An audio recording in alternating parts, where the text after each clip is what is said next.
उसमें से एक प्रस्ताव श्री राम जन्मभूमि पर मंदिर के निर्माण का,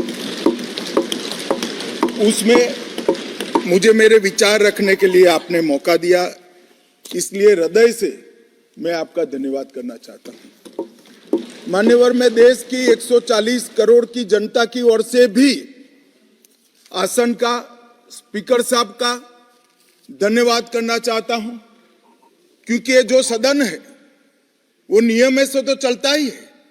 हर चर्चा नियमों से बंधी हुई होती है, संविधान से बंधी हुई होती है, परंतु एक मायनों में ये सदन जन चेतना का, जनता की आकांक्षाओं का और जनता की इच्छाओं की प्रवक्ता बनने का भी सदन का दायित्व है। और आज वक्त जो 22 जनवरी के बाद एक अद्भुत आध्यात्मिक चेतना का अनुभव कर रहे हैं, इसको वाचा देने के लिए आपने समय दिया, इसलिए देश आपका हमेशा के लिए आभारी रहेगा।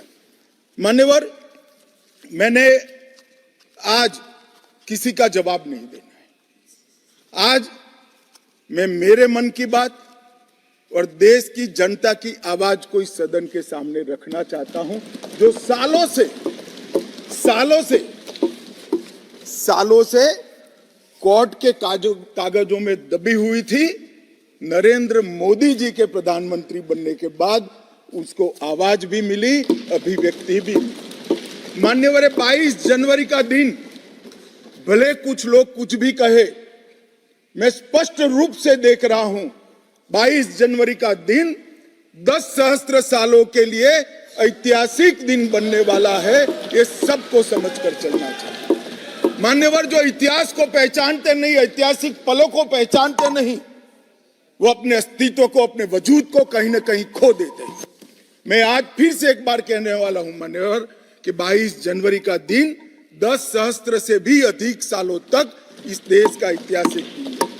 मान्यवर, 22 जनवरी का दिन 1528 से शुरू हुई एक संघर्ष और अन्याय के सामने लड़ाई का, एक आंदोलन के अंत का दिन है। 1528 से चली हुई ये न्याय की लड़ाई यहां पर समाप्त। मान्यवर, 22 जनवरी का दिन करोड़ों भक्तों के आशा, आकांक्षा और सिद्धि का दिन है।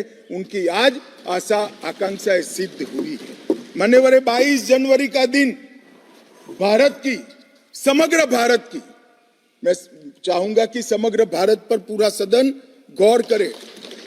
22 जनवरी का दिन समग्र भारत की आध्यात्मिक चेतना के पुनः जागरण का दिन आज इतिहास में बन चुका है। मान्यवर, 22 जनवरी का दिन महान भारत की यात्रा की शुरुआत का दिन है। 22 जनवरी के दिन मां भारती को विश्व गुरु के मार्ग पर ले जाने को प्रशस्त करने वाला दिन मान्यवर बनने वाला है। मान्यवर, ये देश की कल्पना राम और रामचरित्र के बगैर कर ही नहीं सकती।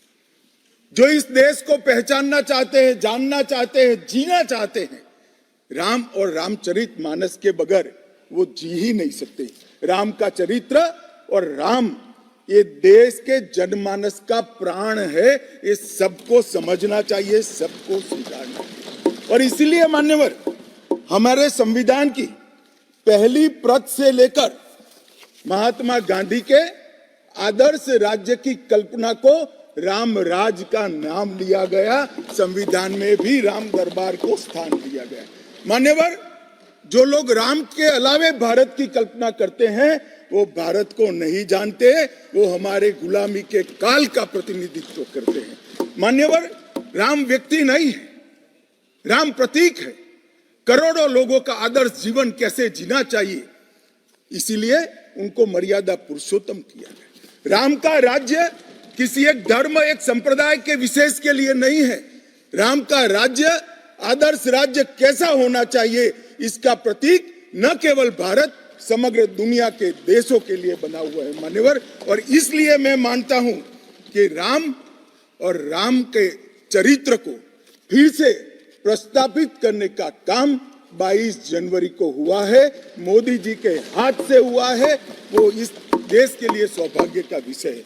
मान्यवर, हम सब उन सौभाग्यशाली लोगों में से हैं जो 1528 वहां पर राम मंदिर देखना चाहते हैं। पीढ़ियां चली गई, हजारों लोग, लाखों लोग शहीद हुए, संघर्ष किए, आंदोलन किए, मगर ये दिन देखना स्वप्न में नहीं आया। आज हम सब बहुत सौभाग्यशाली है कि इस देश को हम देख सकते हैं। मान्यवर, भारत की संस्कृति और रामायण को अलग कर कर देखा ही नहीं जा सकता। कई भाषाओं में, कई प्रदेशों में और कई प्रकार के धर्मों में भी रामायण का जिक्र, रामायण का अनुवाद, रामायण से बनी परंपराएं और रामायण को अपने राष्ट्रीय चेतना का एक आधार बनाने का काम हुआ है। कई सारे रामायणों का उल्लेख है।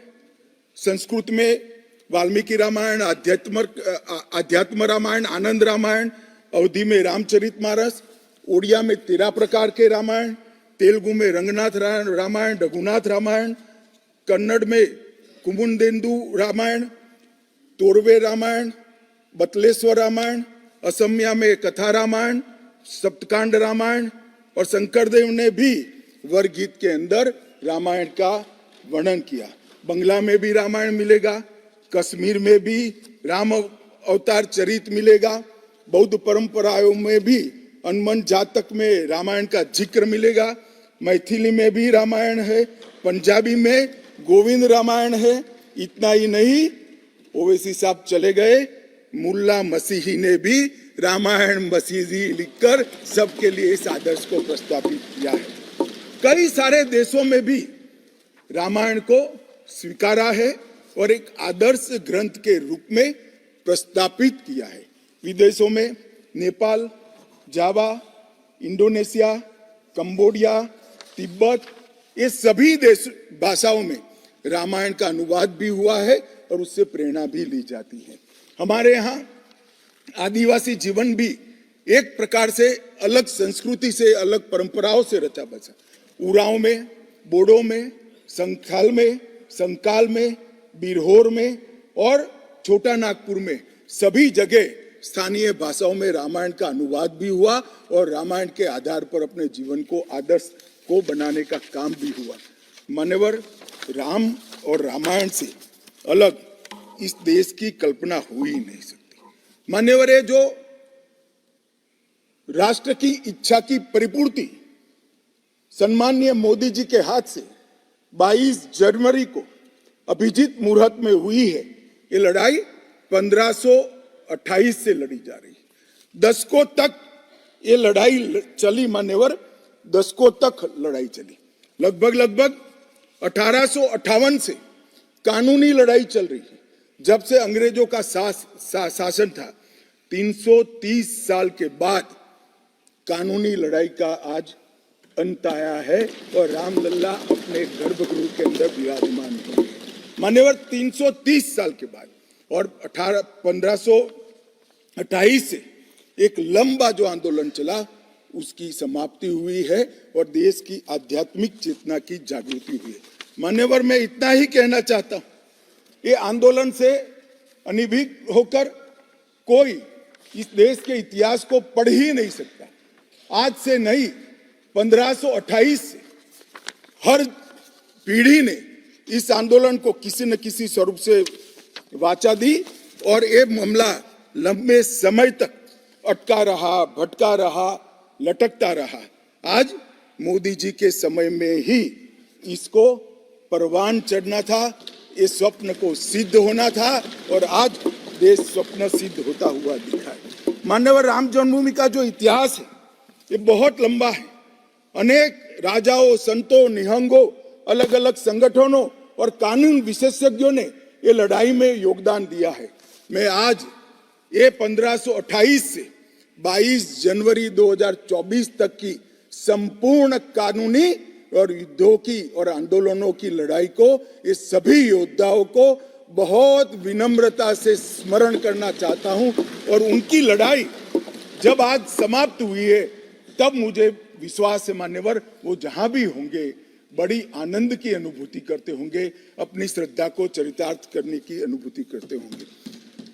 गिलहरी के समान कई लोगों ने अपना योगदान दिया और मान्यवर ये राम सेतु जो बनना था 1528 से 22 जनवरी 2024 तक का, ये सेतु का भूमि पूजन भी नरेंद्र मोदी जी ने किया और प्राण प्रतिष्ठा भी नरेंद्र मोदी जी के। मान्यवर 1990 में जब ये आंदोलन ने गति पकड़ी, उसके पहले से ही भारतीय जनता पार्टी का ये देश की जनता को वादा था।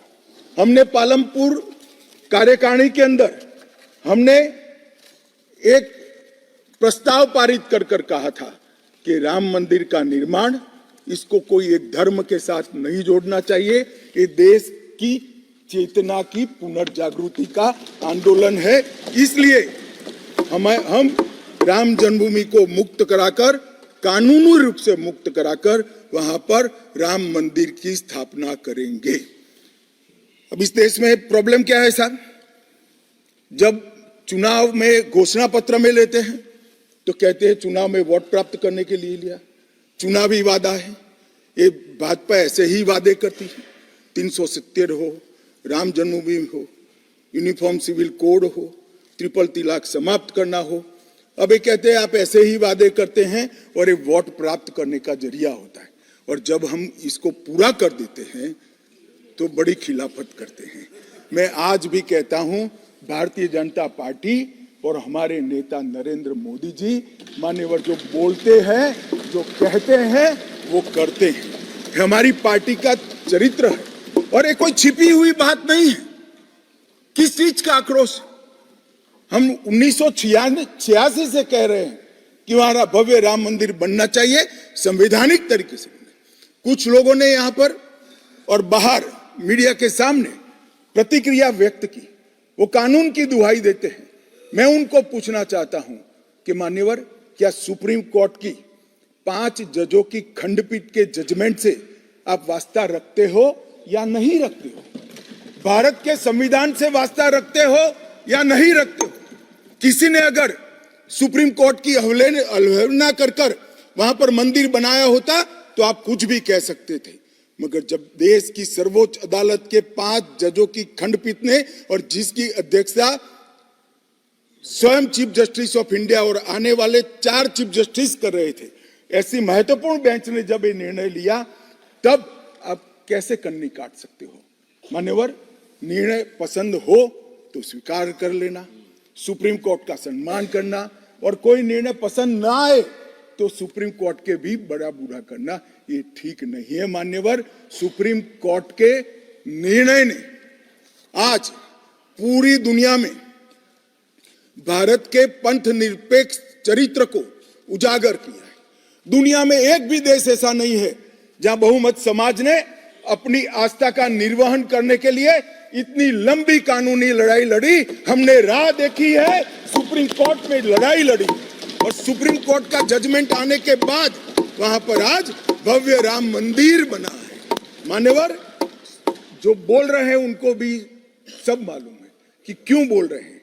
मैं आज फिर से कहना चाहता हूं, हमारे गुजरात में एक कहावत है, हवन में हड्डी नहीं डालनी चाहिए।